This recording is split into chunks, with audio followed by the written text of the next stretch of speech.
أظلم ممن كذب على الله وكذب بالصدق إذ جاءه أليس في جهنم مثوى للكافرين۔ 24ویں پارے کے آغاز میں اللہ رب العزت فرماتے ہیں اس سے بڑا ظالم کون ہے جو اللہ پر جھوٹ باندھتا ہے اور سچائی کو جو اس کے پاس آ گئی اس کو جھٹلا دیتا ہے۔ کیا کافروں کا جہنم ٹھکانہ نہیں ہے؟ اور وہ جو سچائی دے کر آیا اور جس نے اس کی تصدیق کی، یہی لوگ پرہیزگار ہیں، ان کے لیے ان کے رب کے ہاں وہ ہوگا جو وہ چاہیں گے، اور یہ نیکی کرنے والوں کا بدلہ ہے۔ اس کے بعد اللہ رب العزت فرماتے ہیں علیہ اللہ بکاف عبدا، کیا اللہ اپنے بندے کے لیے کافی نہیں ہے؟ کہ اللہ تعالیٰ کے خزانوں میں کس چیز کی کمی ہے؟ کیا اللہ اپنے بندوں کے لیے کافی نہیں ہے؟ کون سی بندے کی ضرورت اور حاجت ہے؟ یہ جو اللہ رب العزت کے پاس موجود نہیں ہے۔ جب ہر چیز کے خزانے اللہ کے پاس ہیں تو پھر اللہ کو چھوڑ کر اوروں کے سامنے اپنے حاجات کیوں پیش کرتے ہیں؟ اور پھر اللہ رب العزت فرماتے ہیں اگر آپ ان سے پوچھیں زمین و آسمان کو پیدا کس نے کیا ہے تو آپ کو جواب دیں گے کہ اللہ نے پیدا کیا ہے۔ پھر کہہ دیجئے اچھا تم جن کو اللہ کے سوا پکارتے ہو کیا خیال ہے اگر اللہ مجھے کوئی تکلیف دینا چاہے تو وہ تکلیف کو ہٹا سکتے ہیں؟ یا اللہ مجھے رحمت سے نوازنا چاہے کیا وہ اللہ کی رحمت کو روک سکتے ہیں؟ کہہ دیجئے اللہ ہی مجھے کافی ہے اور توکل کرنے والوں کو اسی پر ہی توکل کرنا چاہیے۔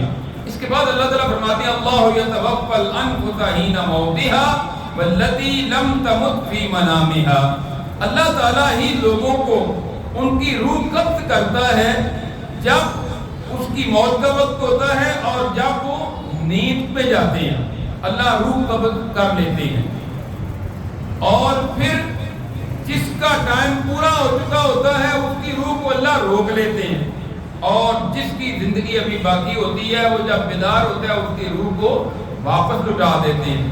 اسی لیے کہتے ہیں نا نیند جو ہے یہ موت کی بہن ہے، اور ہم دعا بھی پڑھتے ہیں اللہم بسمک اموت و احیا، اے اللہ میں تیرے نام کے ساتھ مرتا ہوں اور زندہ ہوتا ہوں۔ تو اللہ تعالیٰ قرآن کریم میں فرماتے ہیں کہ اللہ روح روک لیتے ہیں، یعنی اللہ روح قبض کرتے ہیں ہر ایک کی جو سوتا ہے، اور جو جس کا ٹائم پورا ہو جائے اس کی روح واپس نہیں آتی، اس کی موت ہو جاتی ہے، اور جس کی ابھی زندگی ہے اس کی روح واپس آ جاتی ہے۔ تو اللہ تعالیٰ ایک وقت مقررہ تک اس کو پھر چھوڑ دیتے ہیں۔ ام اتخذوا من دون اللہ شفعاء قل اولو کانوا لا یملکون شیئا ولا یعقلون، کیا انہوں نے بنائے ہیں اللہ کے سوا سفارشی؟ کہہ دیجئے اگر جو کسی چیز کے مالک بھی نہیں ہے اور سمجھتے بھی نہیں پھر بھی وہ سفارش کریں گے؟ سفارش ساری کی ساری اللہ کے اختیار میں ہے، اللہ کے علاوہ کسی کے پاس کوئی اختیار نہیں ہے کہ وہ سفارش کر سکے، وہی کرے گا جس کو اللہ اجازت دے گا۔ اس کے بعد اللہ رب العزت فرماتے ہیں جب اکیلے اللہ کا ذکر کیا جاتا ہے نا تو ان کے دل تنگی محسوس کرتے ہیں، اور جب اللہ کے سوا اوروں کا ذکر کیا جاتا ہے تو بڑے خوش ہو جاتے ہیں۔ یہ آپ کر کے دیکھ لیں کسی کے پاس جو شرک یا مال کرتا ہے نا اس کو کہے نا اور صرف یا اللہ مدد کہو، صرف اللہ حاجت روا مشکل کچھ ہے اس کے علاوہ اور کوئی نہیں، اس کو غصہ آنا شروع ہو جاتا ہے، کہتا ہے یہ کیا ہے، گستاخ ہے، یہ فلاں ہے فلاں ہے۔ اللہ فرماتے ہیں جب اللہ کے سوا اوروں کو ساتھ پکارتے ہیں نا تو پھر بڑے خوش ہوتے ہیں۔ ان کو بتایا نا فلاں کرامت اس نے 12 سال کنویں میں الٹا لٹکا رہا، نعرہ تکبیر فلاں فلاں فلاں، بڑے خوش ہوتے ہیں۔ اللہ تعالیٰ نے یہ تذکرہ مشرکین کا کیا ہے کہ جو آخرت پر ایمان نہیں نہ لاتے، ان کو اکیلے اللہ کا تذکرہ سنتے ہوئے تکلیف ہوتی ہے، ان کے دل تنگی محسوس کرتے ہیں۔ پھر ان سے کہہ دیجئے اللہ ہی ہے جس نے زمین و آسمان کو ابتدا میں پیدا کیا ہے، غیب اور ظاہر کو سب کچھ جاننے والا ہے، اور اللہ ہی اپنے بندوں کے درمیان فیصلہ کرے گا جس میں وہ اختلاف کرتے ہیں۔ اس کے بعد اللہ تعالیٰ فرماتے ہیں میرے نبی کہہ دیجئے اے میرے بندو تم نے اپنی جانوں پر ظلم کر لیا، گناہ کر کر کے، نافرمانیاں کر کے، اب لا تقنطوا من رحمت اللہ، اللہ کی رحمت سے نا امید نہیں ہونا۔ جتنے بھی گناہ ہو گئے نا، جیسا کہ ہم نے سنا 21ویں کے درس میں کہ اس نے 99 قتل کر لیے، پھر 100 قتل کر لیا، تو اللہ نے کہا ہے کہ جتنے بھی گناہ ہو جائے نا، اللہ کی رحمت سے مایوس نہیں ہونا، تم نے نا امید نہیں ہونا۔ اس لیے ان اللہ یغفر الذنوب جميعا، بے شک اللہ سارے گناہوں کو معاف کرنے والا ہے، انہ هو الغفور الرحیم، وہ بڑا ہی غفور، معاف کرنے والا اور نہایت ہی رحم کرنے والا ہے۔ اللہ رب العزت کی طرف تم نے جھکنا ہے اور اللہ رب العزت تمہیں پھر عطا کرے گا، جو بھی تم اللہ سے مانگو گے اللہ تمہیں وہ عطا کر دے گا۔ لہذا بخشش مانگو گے تو اللہ بخشش بھی دے دے گا، اس کے خزانوں میں کوئی کمی نہیں ہے۔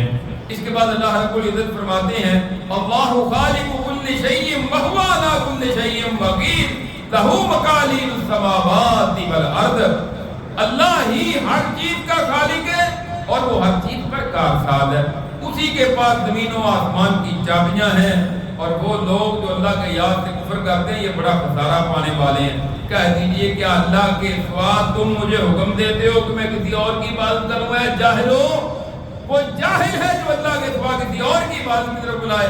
اے میرے نبی آپ کی طرف بھی یہی وحی آئی ہے، آپ سے پہلے لوگوں کی طرف بھی یہی وحی تھی کہ اگر آپ نے اللہ کے ساتھ کسی اور کو شریک کیا تو آپ کے سارے اعمال ضائع ہو جائیں گے اور آپ خسارہ پانے والوں میں سے ہو جائیں گے۔ وما قدر اللہ حق قدر، لوگوں نے اللہ کی جس طرح قدر کرنی چاہیے تھی قدر اس طرح کی ہی نہیں ہے، اللہ کی فرما برداری جس طرح کرنی چاہیے تھی اس طرح کی ہی نہیں ہے۔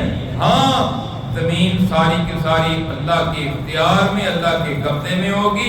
اللہ تعالیٰ ساری زمین کو قیامت کے دن اپنی مٹھی میں بند کریں گے، اپنے دائیں ہاتھ میں آسمانوں کو لپیٹ لیں گے، اور پھر اللہ کہیں گے آج بتاؤ بادشاہ کون ہے، آج بتاؤ دو جواب۔ پھر اللہ فرماتے ہیں جب سور میں پھونک دیا جائے گا سارے کے سارے بے ہوش ہو جائیں گے جو زمین و آسمان میں ہیں، مگر جس کو اللہ چاہے، اور پھر دوبارہ پھونکا جائے گا، سب کھڑے ہو کے اپنے رب کی طرف حاضر ہو جائیں گے۔ زمین اللہ کے نور سے چمک اٹھے گی اور کتاب پہ نامہ مال پیش کر دیے جائیں گے، نبی گواہی دینے کے لیے، شہداء گواہی دینے کے لیے آ جائیں گے، حق کے ساتھ فیصلہ ہوگا، اس دن کسی پر ظلم نہیں کیا جائے گا۔ ہاں کافروں کے گروہ در گروہ جہنم کی طرف جا رہے ہوں گے، یہ جائیں گے، فرشتے فوری طور پہ دروازہ کھول دیں گے تاکہ عذاب میں تاخیر نہ ہو جائے، یہ جلدی جہنم میں پہنچے، اپنے انجام کو پہنچے، اور فرشتے کہیں گے وہ تمہارے پاس سمجھانے کے لیے رسول نہیں آئے تھے، تم پر اللہ کے یاد تلاوت نہیں کیا کرتے تھے، اور تمہیں آج کے دن کی ملاقات سے ڈراتے نہیں تھے؟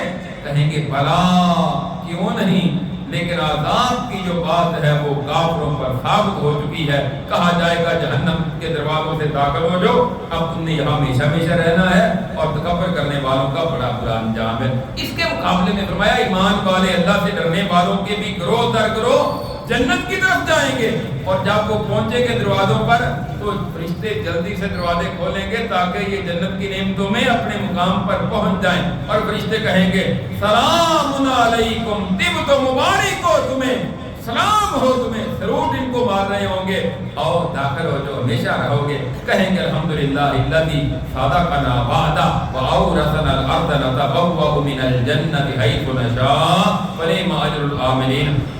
ساری تعریفیں اللہ کی ہیں جس نے اپنا وعدہ سچا کیا اور اس زمین کا مالک بنا دیا، جنت میں ہم جہاں چاہیں اب رہیں، یہ تو عمل کرنے والوں کا بڑا ہی اچھا بدلہ ہے۔ اس کے بعد ہے سورۃ المومن، اس کے اندر اللہ تعالیٰ نے شروع میں ذکر کیا کہ یہ کتاب اللہ غالب اور سب کچھ جاننے والے کی طرف سے نازل شدہ ہے، جو گناہوں کو معاف کرنے والا ہے، توبہ قبول کرنے والا ہے، اور وہ بڑی پکڑ والا بھی ہے، گرفت کرنے والا بھی ہے، اس کے سوا کوئی الہ نہیں ہے، اسی کی طرف لوٹ کر جانا ہے۔ ہاں قوم نوح نے جھٹلایا، ان کے بعد اور کئی قوموں نے، اور وہ چاہتے تھے کہ نبیوں کو گرفتار کر لیں اور ان کو روک دیں، ہیں اللہ کہتے ہیں پھر اللہ کا عذاب آیا، اللہ نے ان کو پکڑا تو پھر کیسا ان کا انجام ہوا دیکھ لیا ہے تم نے۔ ہاں الذین یحملون العرش ومن حولہ یسبحون بحمد ربہم، کچھ فرشتے ہیں جو اللہ کے عرش کو اٹھائے ہوئے ہیں اور کچھ اس کے ارد گرد ہیں، اور وہ اپنے رب کی حمد کے ساتھ تسبیح بیان کرتے ہیں، وہ اس پر ایمان لاتے ہیں اور وہ بخشش مانگتے ہیں اللہ سے ایمان والوں کے لیے، کہتے ہیں اے ہمارے رب تیری رحمت نے تو ہر چیز کو گھیرا ہوا ہے، تو ان لوگوں کو معاف کر دے جو تیری طرف توبہ کرے، تیرے راستے کی اتباع کرے، اللہ کو جہنم کے عذاب سے بچا لے۔ اے ہمارے رب ان کو جنتوں میں داخل کر دے جو ہمیشہ رہنے والی ہیں، جس کا تو نے ان سے وعدہ کیا ہے، اور ان کے باپ دادا کو بھی، ان کی بیویوں کو بھی اور ان کی اولادوں کو بھی جو نیک ہیں ان کو بھی اللہ ان کے ساتھ جنت میں داخل کر دے، اور جو ان سے گناہ ہو گیا اس کے وبال سے ان کو بچا لے۔ جس کو تو نے آج کے دن گناہوں کے وبال سے بچا لیا تو یقیناً تو نے اس پر رحمت کر دی، اور پھر اللہ تیری رحمت کی وجہ سے ہی وہ ہمیشہ جنت میں رہے گا۔ اس کے بعد اللہ تعالیٰ نے اس صورت میں فرمایا کہ ان لوگوں کو ڈرائیں قریب کے دن جو قیامت کا دن ہے، اب بالکل قریب ہی ہے، جب دن جو ہے یہ ہلاک کی طرف آئیں گے، ظالموں کا اس دن کوئی حمایتی، کوئی سفارش کرنے والا نہیں ہوگا کہ جس کی کوئی سفارش قبول کر لی جائے۔ اللہ جانتا ہے آنکھوں کی خیانت کو بھی، اور جو کچھ دلوں میں چھپاتے ہیں اللہ اس سب کچھ کو جانتا ہے۔ پھر اللہ رب العزت فرماتے ہیں ہم نے موسیٰ علیہ السلام کو نشانیاں دے کر بھیجا، واضح دلائل دے کر فرعون کی طرف، حامان کی طرف، قارون کی طرف۔ انہوں نے کہا یہ جادوگر ہے، جھوٹا ہے، نعوذ باللہ۔ اللہ فرماتے ہیں کہ پھر کہنے لگا فرعون کہتا ہے ذرا مجھے چھوڑو تو صحیح، میں موسیٰ کو قتل کر دوں۔ موسیٰ علیہ السلام فرعون کے دربار میں چلے جاتے، جا کے اس کو دعوت دیتے، کہتا تھا قتل کر دوں، لیکن جرت نہیں کبھی ہو سکی۔ سپاہی کھڑے ہوتے، فوج کھڑی ہے، موسیٰ علیہ السلام جاتے لاٹھی ہاتھ میں، اس کے جا کے دربار میں کہتے فرعون میں رب العالمین کی طرف سے رسول بن کر آیا ہوں۔ قرآن پاک میں اللہ تعالیٰ نے یہ واقعہ بڑی جگہ ذکر کیا ہے، جرت نہیں ہوتی تھی۔ کہتا ذرا مجھے چھوڑا نا، تجھے پکڑا کس نے ہے؟ کہتا میں ذرا قتل کر دوں اس کو۔ کہنے لگا وہ میں ڈرتا ہوں یہ تمہارا دین بدل دے گا یا زمین میں فساد برپا کر دے گا۔ موسیٰ علیہ السلام کہتے ہیں میں اپنے اور تمہارے رب کی پناہ میں آتا ہوں جو اصل رب ہے، ہر متکبر سے جو حساب کے دن سے نہیں ڈرتا۔ ایک بندہ تھا علی فرعون میں سے، یعنی فرعونیوں میں سے ایک بندہ تھا جس نے ایمان قبول کر لیا تھا اور ابھی چھپایا ہوا تھا، اپنے ایمان کو ظاہر نہیں کیا تھا۔ وہ کہنے لگا اتقتلون رجلا ان یقول ربی اللہ، وہ کیا تم اس شخص کو یعنی موسیٰ کو اس وجہ سے قتل کرے گا کہ اس نے کہا ہے کہ اللہ میرا رب ہے اور اللہ کی طرف سے وہ ہدایت لے کر آیا، دلائل لے کر آیا؟ کیا اس کا گناہ ہے؟ کیوں اس کو قتل کرنے کی طرف تو کہتا ہے کہ میں قتل کر دوں؟ اس نے جرم کیا ہے؟ کیا اس کا گناہ کیا ہے؟ صرف یہی ہے نا کہ ایک اللہ کی دعوت دیتا ہے۔ اچھا بات سن، اگر تو وہ جھوٹا ہے نا تو اس کا انجام اس پر آ جائے گا، اور اگر وہ سچا ہے تو پھر جو وہ وعدہ دے رہا ہے نا کہ تم پر عذاب آئے گا، پھر تم اس کے عذاب سے بچ نہیں سکو گے۔ یا قوم لکم الملک، اے میری قوم آج تو تمہاری بادشاہت ہے، زمین پر تمہارا غلبہ ہے، اور کون مدد کرے گا اگر اللہ کا عذاب آ گیا؟ فرعون کہنے لگا جو میں کہہ رہا ہوں نا اصل یہی ہے، بس میری بات مانو، میں تمہیں سیدھے راستے کی طرف لگا رہا ہوں۔ وہ ایمان والا شخص کہنے لگا میری قوم میں ڈرتا ہوں جس طرح پہلی قوموں پر عذاب آئے نا، نوح علیہ السلام کی قوم پر، قوم عاد پر، قوم سمود پر، اور جو ان کے بعد کئی قومیں آئی ان پر عذاب آئے نا، میں ڈرتا ہوں کہیں تم پر بھی اس طرح عذاب نہ آ جائے۔ پھر اللہ تعالیٰ فرماتے ہیں یوسف علیہ السلام کو بھی اس سے پہلے واضح دلائل دے کر بھیجا، تم شک میں ہی رہے جو وہ لے کر آئے، یہاں تک کہ وہ فوت ہو گئے۔ تم نے کہا اب اس کے بعد اللہ کوئی رسول نہیں بھیجے گا، اللہ نے اس کے بعد بھی کئی رسول بھیجے اور رسول آتے رہے۔ پھر فرعون کہنے لگا اپنے حامان کو جو اس کا وزیر تھا، کہتا ہے ایک اونچا محل بنا نا ذرا، یہ کہتا ہے اوپر میرا رب ہے، نعوذ باللہ، میں محل کے اوپر چڑھ کر نا ذرا آسمان کے دروازوں سے جان کر دیکھوں تو صحیح کہاں موسیٰ کا رب ہے، اور نعوذ باللہ موسیٰ جھوٹ بولتا ہے۔ فرعون یہ ایک بات کہنے لگا، کہا اچھا وہ کیسی حرکتیں کرتا ہے، اور پھر وہ کہنے لگا یا قوم مالی ادعوکم الی النجات وتدعوننی الی النار، اور میری قوم تمہیں کیا ہو گیا، میں نجات کی طرف بلاتا ہوں اور تو آگ کی طرف بلاتا ہے، تو دعوت دیتا ہے کہ میں اللہ کے ساتھ کفر کروں، شرک کروں جس کا میرے پاس کوئی علم نہیں ہے؟ میں تو تمہیں بڑے عزیز اور غفار کی طرف بلاتا ہوں، اس میں کوئی شک نہیں کہ حقیقی دعوت ایک اللہ کی دعوت ہے۔ اور پھر ایک وقت آئے گا تم یاد کرو گے اس اللہ کے بندے نے صحیح بات کی تھی، وَأُفَوِّضُ أَمْرِي إِلَى اللَّهِ، میں اپنا معاملہ اللہ کی سپرد کرتا ہوں۔ اللہ تعالیٰ نے یہ اس کو سزا دینا چاہتے تھے، اللہ نے بچا لیا۔ اور پھر اللہ تعالیٰ کہتے ہیں آل فرعون کو صبح اور شام جہنم کی آگ پر پیش کیا جاتا ہے، یہ برد کی زندگی ہے، ان کو سزا دی جاتی ہے۔ اور فرمایا جب جہنم میں یہ کافر آپس میں ایک دوسرے سے جھگڑا کریں گے نا، جو کمزور تھے وہ اپنے سے بڑے سرداروں کو کہیں گے وہ ہم دنیا میں تمہارے پیچھے لگے ہوئے تھے، آج ہمارے دام میں کچھ کمی کر سکتے ہو؟ وہ کہیں گے اِنَّا كُلٌّ فِيهَا إِنَّ اللَّهَ قَدْ حَكَمَ بَيْنَ الْعِبَادِ، آج تو ہم خود تمہارے ساتھ جہنم میں ہیں، اللہ نے فیصلہ کر دیا، ہم تمہیں کیسے چھڑائیں گے، ہم کچھ نہیں کر سکتے۔ اور پھر جہنم کے دروگے کو کہیں گے تو اپنے رب کو کہہ اور تھوڑا سا کسی دن عذاب میں کمی کر دے، کچھ عذاب ہی ہلکا کر دے۔ وہ کہے گا تمہارے پاس رسول وعدے دلائل لے کر نہیں آئے تھے، خود ہی کہو اپنے رب کو، اور آج تمہارا پکارنا تمہارے کسی کام نہیں آئے گا، آج تمہاری نجات کا کوئی راستہ نہیں ہوگا۔ اس کے بعد اللہ رب العزت فرماتے ہیں زمین و آسمان کو پیدا جو کیا ہے نا، اس کا لوگوں کو پیدا کرنے سے یہ بڑا کام ہے۔ یہ کہتے ہیں لوگوں کو اللہ کیسے پیدا کرے گا؟ جس نے زمین و آسمان کو پیدا کر لیا اس کے لیے ان کو پیدا کرنا کوئی مشکل ہے؟ پھر فرمایا وَقَالَ رَبُّكُمُ ادْعُونِي أَسْتَجِبْ لَكُمْ، تمہارا رب تمہیں کہتا ہے کہ مجھے پکارو میں تمہاری پکار کو سنتا ہوں۔ اللہ کہتا ہے مجھ سے دعا مانگو، وہ مجھ سے مانگو۔ بندہ کہتا ہے مجھ سے کوئی نہ مانگے، کوئی مانگے تو بندہ تنگ ہوتا ہے، پریشان ہوتا ہے، ایک دفعہ دے دیا، دو دفعہ دے دیا، تین دفعہ دے دیا، کہتا میرے پیچھے ہی پڑ گیا تو جان ہی نہیں چھوڑتا، ہر وقت مجھ سے مانگنے کے لیے آ جاتا ہے، تمہیں اور کوئی نہیں ملتا۔ اللہ کہتے ہیں مانگو مجھ سے، اللہ سے نہ مانگے تو اللہ ناراض ہوتا ہے، بندے سے مانگو تو بندہ ناراض ہوتا ہے۔ اللہ خوش ہوتا ہے، دیتا بھی ہے، بندے کو مایوس بھی نہیں کرتا، اس کے پاس کمی بھی کوئی نہیں۔ کسی بندے کے پاس آپ مانگنے کے لیے کیا ممکن ہے اس کے اپنے اگلے سال تک حالات خراب ہو چکے ہوں، وہ آپ کو نہیں دے سکتا۔ اللہ کے خزانوں میں کمی بھی کوئی نہیں، اس لیے اپنے رب کے ساتھ رابطہ مضبوط کرو، اپنے رب کے ساتھ تعلق مضبوط کرو، وہ اللہ سب کچھ تمہیں عطا کرے گا جو تم اپنے رب سے مانگو گے اور جس بات کی تم ڈیمانڈ کرو گے۔ اس کے بعد سورہ حامیم السجدہ ہے، اس پارے کی آخری سورت۔ اس کے یہ ایسی سورت ہے کہ ایک دن نا کافر اکٹھے ہو گئے، مکے والے کہنے لگے وہ محمد صلی اللہ علیہ وسلم پر ایمان لانے والوں کی تعداد بڑھتی جا رہی ہے، اس کا کوئی حل نکالیں۔ اپنے میں سے سب سے بڑا نا عتبہ کو بھیجا، عتبہ بن ربیعہ کہنے لگے جا کے نا تو کوئی حل اس کا نکال کے آپ، بڑا فصیح و بلیغ گفتگو کرنے والا، بڑا سمجھدار ہے۔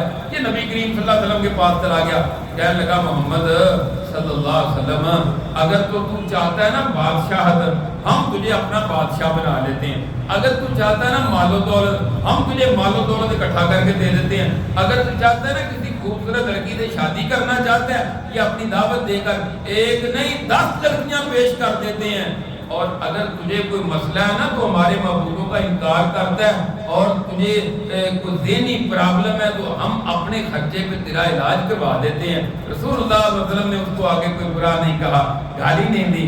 آپ نے قرآن کریم کی اس سورت کی ابتدائی آیات پڑھی، جب پڑھی نا ابتدائی آیات کہ یہ کتاب رحمان رحیم کی طرف سے نازل کرتا ہے، جس کی آیات واضح کر دی گئی ہیں، اور یہ قرآن عربی زبان میں ہے، جاننے والوں کے لیے اللہ کے رسول کو خوشخبری دینے والے اور ڈرانے والے بن کر آئے ہیں۔ اکثر لوگ جو ہیں وہ اس سے اعراض کرتے ہیں، سنتے ہی نہیں ہیں۔ جب آپ نے یہ آیات پڑھی نا تو جا کے کہنے لگا ان کو کچھ نہ کچھ ہے بات، یہ کسی جادوگر کا کلام نہیں ہے۔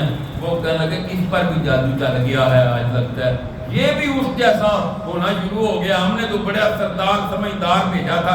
یہ قرآن کی تاثیر ہے، اللہ تعالیٰ کی کتاب کو کوئی کھول کے بڑے غور و فکر کرے، یقیناً قرآن اس پر اثر کرتا ہے اور قرآن کا اثر بھی ہے۔ اس کے بعد اللہ تعالیٰ فرماتے ہیں اللہ نے 2 دنوں میں زمین کو پیدا کیا، 2 دنوں میں پھر اللہ نے آسمانوں کو پیدا کیا، پھر اللہ نے 2 دنوں میں زمین کے اوپر اس کو آباد کرنے کے لیے اوپر نہریں، دریا اور پہاڑ، اور پھر اللہ تعالیٰ نے اس کو جتنے بھی یہ درخت وغیرہ یہ اگلے 2 دنوں میں یعنی 6 دنوں میں اللہ تعالیٰ نے زمین و آسمان کا سارا سسٹم بنایا ہے. اور اللہ نے زمین و آسمان کو کہا میری فرما برداری کرنی پڑے گی, خوش ہو کر کرو یا نہ خوش ہو کر. وہ کہنے لگے ہم خوش ہو کر یا اللہ تیری عبادت کریں گے, تیری فرما برداری کریں گے. زمین و آسمان جو ہیں وہ بھی اللہ کے پابند ہیں, اللہ کے سامنے انکار نہیں کر سکتے. اس کے بعد اللہ رب العزت فرماتے ہیں کافروں نے کہا تھا یہ قرآن نہ سنا کرو, جب محمد صلی اللہ علیہ وسلم قرآن پڑھے تم شور شرابہ کرو تاکہ تم غالب آ جاؤ, اس کی بات کوئی اور سن نہ سکے. اللہ نے کہا ایسا نہ کرو, نقصان تمہارا ہے, قرآن سنو توجہ کے ساتھ, دھیان کے ساتھ. اس کے بعد فرمایا کہ بے شک وہ لوگ جنہوں نے کہا اللہ ہمارا رب ہے, پھر اس پر ڈٹ گئے, ان پر فرشتے نازل ہوتے ہیں, موت کے وقت بھی فرشتے آتے ہیں, کہتے ہیں آج ڈرنا نہیں, پریشان نہیں ہونا, جنت کی خوشخبری تیرے لیے ہے, ہم تیرے ساتھ, تیرے دوست دنیا میں بھی اور آخرت میں بھی. اب جو تو مانگے گا اللہ سب کچھ تمہیں وہ عطا کرے گا. اور یہ تیری میزبانی رب العالمین کی طرف سے ہے. ہاں فرمایا اس سے بڑھ کر اچھی بات کس کی ہو سکتی ہے, جو اللہ کی طرف بلاتا ہے اور پھر نیک اعمال کرتا ہے اور کہتا ہے میں بھی فرما بردار ہوں. ہاں کوئی برائی ہے اس کا اچھائی کے ذریعے بدلا دو, اس کو ختم کرو. نتیجہ کیا نکلے گا, ایک وقت آئے گا جو تمہارا بہت بڑا دشمن ہے نا وہ بھی تمہارا دوست بن جائے گا اور پھر تمہارے آپس میں اچھے تعلقات قائم ہو جائیں گے. اور آخر میں فرمایا کہ یہ لوگ کہتے ہیں قرآن عجمی کیوں نہیں آیا, یعنی قرآن عربی زبان میں کیوں آیا, یہ کسی اور زبان میں کیوں نہیں آیا. اور اگر قرآن کسی اور زبان میں بھیج دیتے پھر انہوں نے کہا تھا رسول عربی ہے, کتاب اور زبان میں آ گئی ہے. یہ نہ ماننے کے صرف اور صرف بہانے ہیں, ان کے پاس اور کوئی جواب نہیں ہے. ہاں جو نیک عمل کرے گا اس کا بدلہ, اس کا فائدہ اسی کو ہوگا, جو برے عمل کرے گا اس کا وبال بھی اسی پر ہوگا. تیرا رب اپنے بندوں پر ظلم نہیں کرتا. اللہ رب العزت سے دعا ہے کہ اللہ تعالی ہمیں کتاب و سنت پر عمل کرنے کی توفیق عطا فرمائے. آخر دعوانا الحمدللہ رب العالمین.